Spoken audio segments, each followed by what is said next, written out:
देखो इस सीरीज के ये दोनों प्रश्न सबसे इम्पोर्टेंट है। ये जो पूरी सीरीज है इस सीरीज में सबसे इम्पोर्टेंट ये क्वेश्चन दो ही हैं और मुझे लगता है आने वाली एग्जामों में इनमें से 100% एक ना एक क्वेश्चन जरूर आपको देखने को मिलेगा। तो चलो करते हैं स्टार्ट। देखो प्रश्न देखो, एक कंडेंसर है मतलब सी है कैपेसिटेंस, ठीक है ना, 280 वोल्टेज दे रखा है, 50 हर्ट्ज आवृत्ति दे रखी है, 4.4 एम्पियर की धारा लेता है वो। तो सी का मान पूछ रहा था, value of the C, value of the C मतलब कैपेसिटेंस का मान पूछ रहा है। अब देखो कैपेसिटेंस का मान ज्ञात करने के लिए उसका कैपेसिटेंस रिएक्टेंस मान होना जरूरी है अपन का। तो अपन के पास केवल एक ही फॉर्मूला है, एक्स सी बराबर होता है 1/2 पाई एफ और सी। अब सी की वैल्यू ऑलरेडी पूछ रहा है, एफ की मान अपन के पास में गिवन है, लेकिन एक्स सी की वैल्यू नहीं है। अब एक्स सी का मतलब क्या है, ये प्रतिरोधित है, लेकिन ये कैपेसिटेंस का प्रतिरोध है। तो प्रतिरोध, अब प्रतिरोध के लिए मैंने आपको बताया ओम का नियम बहुत काम आने वाला है आपके, तो ओम का नियम याद करो आप। अब ओम के नियम है बी बराबर आई आर। अब हम आर की जगह हम एक्स सी लिख सकते हैं क्योंकि ऑलरेडी प्रतिरोधित है, तो बी बराबर आई एक्स सी कर देंगे अपन। क्या कर देंगे, आई। अब एक्स का मान निकाल सकते हैं अपन, मतलब एक्स सी की जगह अपन बी बटे आई लिख सकते हैं भैया जी। एक्स सी बराबर आ गए बी बटे, या तो यहाँ पे वैल्यू निकाल रहा हूँ या यहाँ पे वैल्यू नहीं निकाल सकते तो एक्स सी की जगह इस वैल्यू को पुट अप कर दो। चलो हम करते हैं स्टार्ट। तो एक्स सी की जगह देखो पहले सी का मान निकाल लो इधर से, तो सी उधर जाएगा ये और ये एक्स सी नीचे आ जाएगा। तो सी बराबर हो जाएगा 1/2 पाई एफ और एक्स सी, ठीक है ना। अब एक्स सी का मान की जगह अपन बी बटे आई रख दो, तो 1/2 पाई एफ और इसका मान रख देंगे बी, ऊपर चला जाएगा आई, ये बन गया टोटल सी का वैल्यू। अब देखो अपने पास सारी चीज़ें उपलब्ध हैं। आई का मान है ये कितना है, आई का मान है 4.4 एम्पियर, 2 का मान 2 है, पाई का मान 314 है ये, एफ का मान 50 दे रखा है, वोल्टेज का मान दे रखा है 280। इस वैल्यू को रखेंगे और इनको कैलकुलेट करेंगे। तो कैलकुलेट करने पर लगभग 49 फिर 99 माइक्रोफेरेड निकल के आता है। तो लगभग 50 माइक्रोफेरेड इसका आंसर है। इन दोनों में एक ही फॉर्मूला काम करने वाला। अब नेक्स्ट क्वेश्चन देखोगा आप, उसमें करंट का मान पूछ लिया है लेकिन उसमें कैपेसिटेंस का मान ऑलरेडी दे रखा है। तो दोनों के फॉर्मूले सेम हैं, लेकिन अंतर केवल कितना है, क्वेश्चन को थोड़ा सा घुमा दिया बस, ठीक है ना। तो पहले अपन 140 की करते हैं बात, तो उसमें C is the correct answer. Formula कौन सा आपको निकालना है, फॉर्मूला सी बराबर 1/2 पाई एफ बी और ऊपर आ जाएगा बटे में आई, ये वाला फॉर्मूला पुटअप करना है। अब देखो 141 ये पूछ रहा कि 140 माइक्रोफेरेड का कोई कैपेसिटेंस है, संधारित्र है, जिसमें 250 वोल्टेज है और 50 हर्ट्ज से जोड़ा जाता है। तब उसमें धारा का मान पूछ रहा भैया जी, यहाँ आई का मान पूछ रहा है, तो फॉर्मूला ये ही है। अब इसमें आई का मान था, ये ऊपर ये आई का ही वैल्यू तो था, तो आई की वैल्यू निकालेंगे तो सी गुना 2 पाई एफ गुना बी बराबर आई हो जाएगा, ये फॉर्मूला हो जाएगा, ठीक है ना। ये मैं थोड़ा इस पर लिख नहीं पा रहा हूँ, थोड़ी स्पेस कम है, तो आप थोड़ी समझने की कोशिश कीजिए। तो ये आई का वैल्यू यहाँ पे निकल के, आई का वैल्यू निकल के आ जाएगा सी गुना 2 पाई एफ गुना बी। अपने पास सारी वैल्यू गिवन है, सी का मान है, 2 का मान है, पाई का मान है, एफ का मान और बी का मान है। जब इसको सबको वैल्यू को रख के कैलकुलेट करेंगे तो लगभग 11 एम्पियर आपका आंसर निकल के आ जाएगा। तो option number A is the correct answer हो जाएगा, ठीक है ना। तो आपको ये एक फॉर्मूला तो एक्स वाला रखना है और एक ओम का नियम लगा देना है, दोनों क्वेश्चन इसी फॉर्मूले से कंप्लीट हो जाएंगे। तो 141 में option number A is the correct answer हो जाएगा, ठीक है ना, वैल्यू रख सकते हो आप। नेक्स्ट देखो, शुद्ध प्रेरक मतलब इंडक्टेंस की बात कर रहा है, पूछ रहा है वोल्टेज और करंट के बीच। देखो इंडक्टेंस में हमेशा लैगिंग रहता है, लैगिंग पावर फैक्टर रहता है 90 डिग्री, तो 90 degree lagging is the correct answer हो जाएगा। तो D option is the correct answer. Next देखो, किसी प्रत्यावर्ती धारा परिपथ के लिए वाट मापी द्वारा मापी जाने वाली पावर। देखो हमेशा जो वोट मीटर जो मीटर होता है वो हमेशा पावर का एक्टिव पावर ही नापता है, मतलब ये B गुना आई इंटू कॉस फाई वाली वैल्यू ही नापता है केवल, जिसको हम एक्टिव पावर या इसको हम यूजफुल पावर के नाम से भी जानते हैं, यूजफुल पावर के नाम से भी जानते, तो यही पावर अपन के लिए काम में आती है, ठीक है ना। तो जो भी भैया जी जो वाट मीटर है, जो वाट मीटर रीडिंग देता है वो हमेशा एक्टिव पावर की ही रीडिंग देता है, बाकी और किसी पावर की रीडिंग नहीं देता है। तो option number C is the correct answer आ जाएगा। नेक्स्ट देखो, यदि स्टार, कौन सा कनेक्शन है, स्टार डायग्राम बना लो आप, स्टार कनेक्शन है, 3 फेज परिपथ का करंट 100 एम्पियर हो, तो लाइन करंट देखो स्टार में तो सारी करंट बराबर होती हैं, IL बराबर I1 बराबर I2 बराबर I3, सारी करंट बराबर होगी, तो 100 एम्पियर होगी, लाइन करंट का भी मान 100 एम्पियर निकल के आ जाएगा, क्योंकि कनेक्शन स्टार है और स्टार में सारे करंट बराबर होते हैं, तो 100 ampere is the correct answer आ जाएगा, ठीक है ना। तो ऑप्शन नंबर इज करेक्ट होगा। नेक्स्ट देखो, यदि प्रेरक एल की बात कर रहा है, इंडक्टेंस की बात में प्रयोग किए गए वोल्टेज और प्रभावित करंट के बीच फेज रिलेशनशिप क्या होगा। ये मैंने आपकी ट्रिक बताई थी, जो इंडक्टेंस होता है वो कार्य करता है करंट के ऊपर, तो करंट के ऊपर कार्य करेगा, तो करंट के लिए पहुंचने के लिए समय लग जाएगा थोड़ा, तो करंट हमेशा पीछे रहेगी, वोल्टेज हमेशा आगे रहेगा, ठीक है ना। ये मैंने आपको ट्रिक बताई थी। तो चलो देखते हैं, करंट वोल्टेज से आगे, करंट वोल्टेज से आगे नहीं रहेगा, करंट वोल्टेज से पीछे रहेगी, ये बिल्कुल बात सही है, तो B option number is the correct answer आ जाएगा। करंट हमेशा वोल्टेज से पीछे रहेगी, किसमें, इंडक्टेंस के केस में, एल के केस में, क्योंकि करंट यहाँ पर कुछ ना कुछ कार्य कर रही है, कार्य करने के बाद में थोड़ी देरी से पहुंचेगी, वो मतलब पीछे रहेगी हमेशा, तो option number B is the correct answer आ जाएगा। तो करंट वोल्टेज से पीछे रहेगी, तो option number B is the correct answer हो जाएगा। नेक्स्ट देखो, 146 अनुनाद रेजोनेंस की कंडीशन की बात कर रहा है, में प्रेरक प्रतिघात मान निम्नलिखित में किसके समान होता है। भैया जी जो रेजोनेंस की स्थिति कब घटित होती है, जब XL बराबर होता है XC, ये कंडीशन है रेजोनेंस में।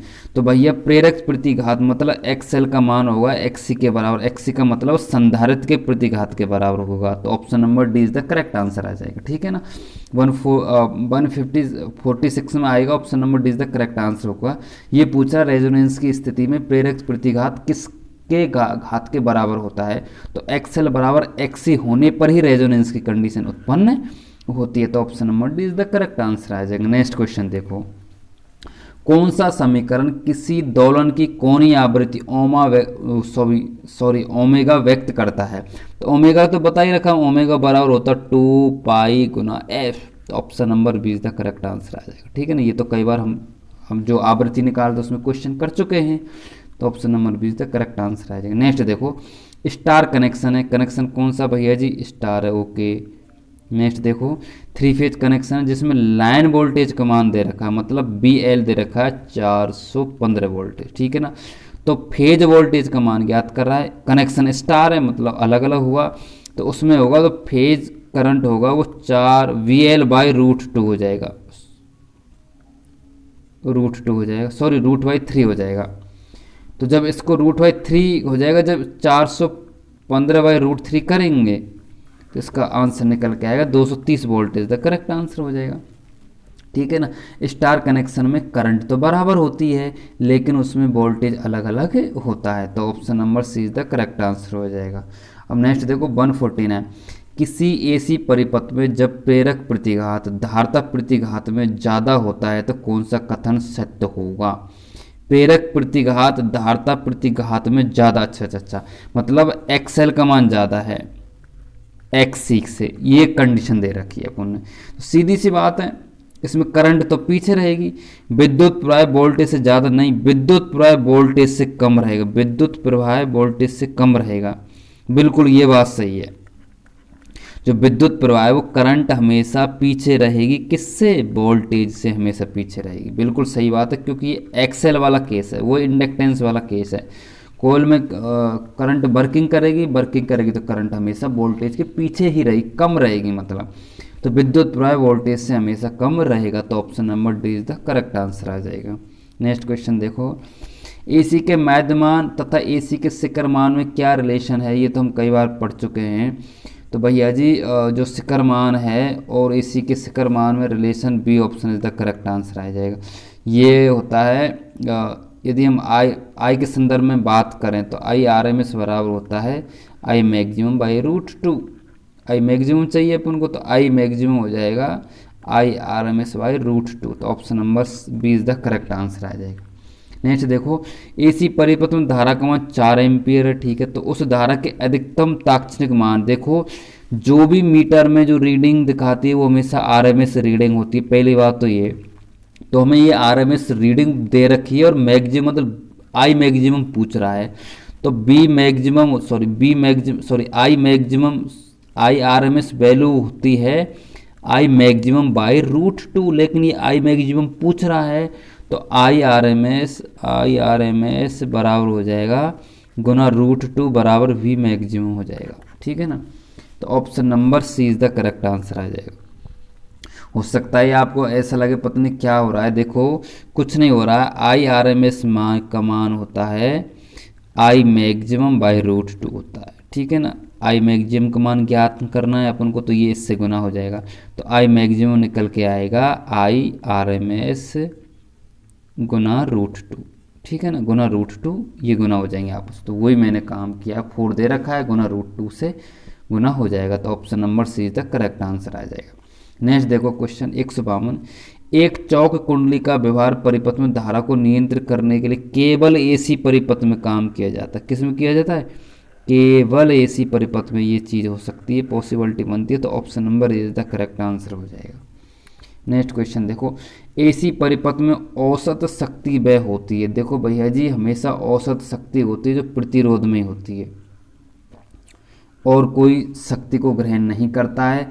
ये दोनों शक्ति जितनी लेते हैं जो अगले चक्र में उतनी शक्ति डिस्पैच कर देते हैं, मतलब इनकी औसत शक्ति तो 0 हो जाएगी, लेकिन प्रतिरोध की औसत शक्ति कुछ न कुछ होती है जो कि वह करता है, तो option number C is the correct answer आ जाएगा। नेक्स्ट देखो, एसी परिपथ की औसत शक्ति वो ये EB/IB cos φ इसी के द्वारा प्रदर्शित करते हैं, जिसको हम कहते हैं एक्टिव पावर कहते हैं, ठीक है ना। एक्टिव पावर या फिर वर्किंग पावर या फिर यूजफुल पावर, कुछ भी पावर कहा जा सकता है। EB/IB और cos φ is the correct answer हो जाएगा, तो B option is the correct answer हो जाएगा।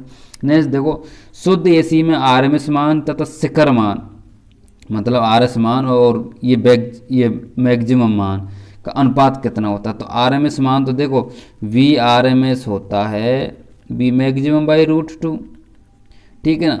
तो ये पूछ रहा है BRMS मतलब BRMS बटे V मैक्सिमम का अनुपात पूछ रहा है, तो रख दो B मैक्सिमम सॉरी RMS का मान रखो पहले, तो RMS का मान होता है VM बटे π2 और नीचे लिखो BM, तो BM से BM कट जाएगा, तो 1/√2 निकल के आ जाएगा। तो ये अनुपात होता है RMS मान तथा शिखर के मान का, तो option number B is the correct answer निकल के आ जाएगा, ठीक है ना। तो 155 का option number B is the right answer है। नेक्स्ट देखो, एसी का समीकरण दे रखा I = 50 sin 100t, तो धारा की आवृत्ति पूछ रहा है भैया जी। देखो मैंने आपको पहले ही बताया, ऐसे क्वेश्चन में स्टैंडर्ड समीकरण से तुलना करो, I = I maximum sin ω/t, omega कितना है यहाँ पे 100 है, तो निकाल लो बाहर, और ओमेगा होता है 2πf, ठीक है ना। ओमेगा की जगह रख दो 100 बराबर 2πf, तो 2 से 2 ये कट जाएगा, 50 π/f आ जाएगा। f का मान ज्ञात करना, पाई चला जाएगा नीचे, तो f निकल के आएगा 50/π। है क्या कोई ऑप्शन? बिल्कुल B option is the correct answer निकल के आ जाएगा, ठीक है ना।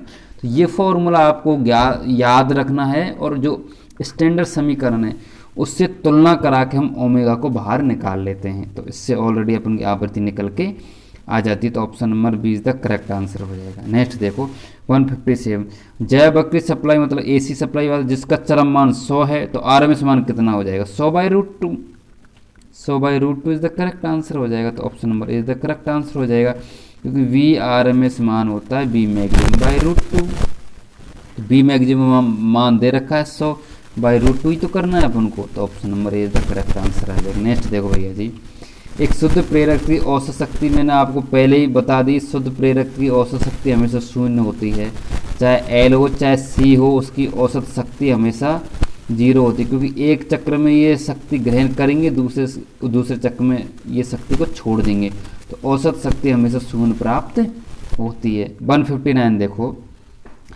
तो ऑप्शन नंबर डी आ जाएगा 158 में, D option is the correct answer, क्योंकि शुद्ध प्रेरक की औसत शक्ति हमेशा शून्य प्राप्त होती है। तो option number D is the correct answer. 159 देखो, ये चित्र दे रखा है, इसमें क्या है, I1 0 पे, उस स्थिति में ये मैक्सिमम है, ठीक है ना। तो इसमें I2 हमेशा लीडिंग पर रहेगा या नहीं रहेगा, तो I2 धारा I1 से हमेशा लीड करेगी, तो option number B is the correct answer. इस तरह से समझ सकते हैं, इस तरह से है। तो ये स्थिति है I2 की और ये स्थिति है I1 की, तो हमेशा I2 इसको लीड करेगी, हमेशा I2 इससे आगे ही रहेगी। तो धारा I2 धारा I1 से हमेशा लीड करेगी, तो option number B is the correct answer आ जाएगा। नेक्स्ट प्रश्न देखो, वोल्टेज दे रखा है 12 sine 800 pi t plus 012 pi t का आवर्तकाल पूछ रहा है भाई, टी का मान पूछ रहा है। देखो टी का मान वही अपन इस स्टैंडर्ड समीकरण से इसकी तुलना करेंगे, तो यहाँ से ओमेगा निकल के आ जाएगा। तो ओमेगा का मान कितना होगा, ओमेगा का मान होगा 800 और पाई, ये ओमेगा का मान रहेगा। ओमेगा की जगह रख देंगे 2 पाई एफ बराबर 800 पाई, तो पाई से पाई कट जाएगा, तो एफ बराबर आ जाएगा 400। आवृत्ति का मान आ गया 400, लेकिन ये आवृत्ति का मान नहीं पूछ रहा है, ये टाइम पूछ रहा है, आवर्तकाल टी का मान पूछ रहा है, और हम जानते हैं एफ बराबर होगा 1/t, ठीक है ना। तो अपन को मान निकालना टी का, तो टी बराबर हो जाएगा 1/f, एफ की जगह रख देंगे तो टी बराबर हो जाएगा 1/400। जब इसको हल करेंगे अपन तो 0.025 micro second is the correct answer निकल के आ जाएगा। तो option number C is the correct answer. कुछ नहीं करना है, आवृत्ति की तुलना करानी, इससे एफ का मान प्राप्त करना है। वो एफ का मान नहीं पूछ रहा, वो आवर्तकाल पूछ रहा है, मतलब टी का मान पूछ रहा है। जब अपने पास एफ है तो टी का मान आसानी से प्राप्त कर सकते हैं, क्योंकि टी बराबर 1/f होता है। तो ऑप्शन नंबर इसमें सी करेक्ट आंसर निकल के आ जाएगा। अब देखो शक्ति गुणन cos फाई, ये cos फाई देखो, ये cos फाई होता है R/Z, ठीक है ना।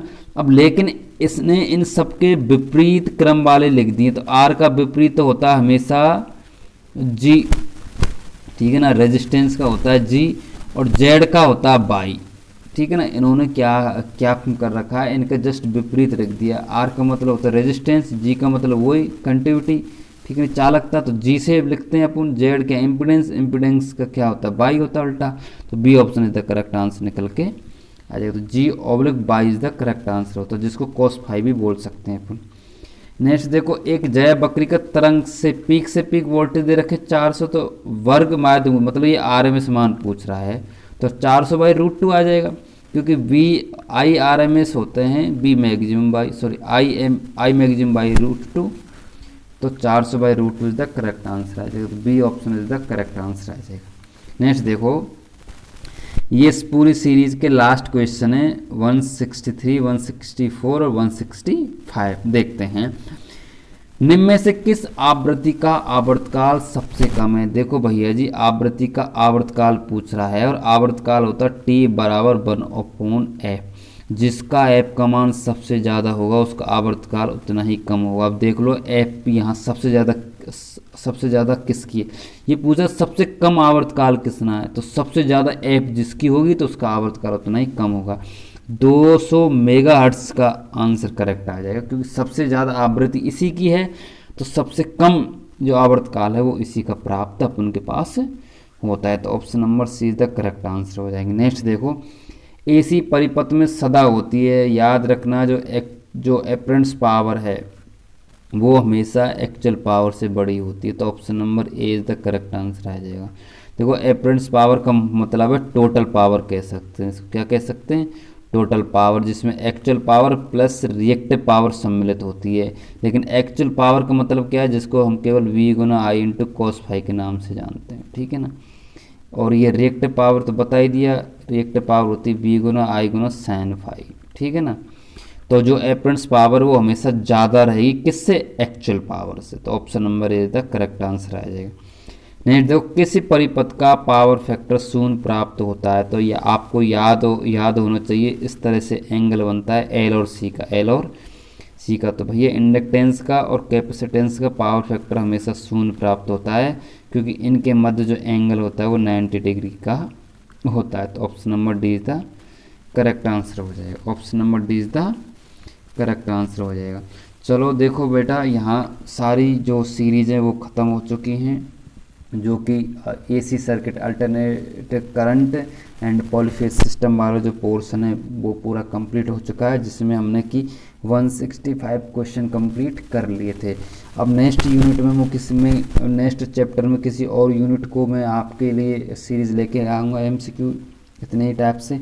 मुझे लगता है इन 6-7 सीरीज़ों को आप देख लोगे लगातार तो सारे कंसेप्ट आपके क्लियर हो जाएंगे।